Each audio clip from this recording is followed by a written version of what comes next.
हो गए कि वफाक में खान साहब ने सारे मिनिस्टर्स को बुलाया हुआ है, उनको मिलने नहीं दिया जा रहा। क्यों नहीं मिलने दिया जा रहा? इसलिए नहीं मिलने दिया जा रहा, इस वक्त अली अमीन गंडापुर को नहीं मिलने दिया जा रहा। उन्होंने उस अदालत में इस वक्त पिटिशन की हुई है। वजह क्या है? इस वक्त सारे मिनिस्टर्स पिछला तीसरा हफ्ता हो गया वो मिल नहीं पा रहे हैं खान साहब से, क्योंकि वो इमरान खान को यहाँ के सूबे की चीज़ें उन्होंने बतानी है, इमरान खान ने इस्लाहात बतानी है, उन्होंने तरीक़ाकार बताना है। जब मिलने नहीं दिया जा रहा तो ये भी एक तरीका वारदात है कि वफाक जो है वो सूबे को काम ना करने दें। सर आप जवाब दें,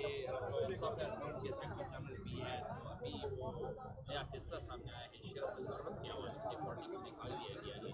अगर पीटीआई के लिए शरफ ज़रूरत काफ़ी खदमात है तो क्या कहेंगे इस? देखिए, पहली बात तो यह है कि आईएलएफ पाकिस्तान में तब्दीली आकर नया सेटअप जो है वो आगे आ गया हुआ है। जहाँ तक मरवत साहब की बात है तो वर्किंग मिसकम्युनिकेशंस मौजूद हैं जो कि प्रोसेस में हल हो जाया करते हैं।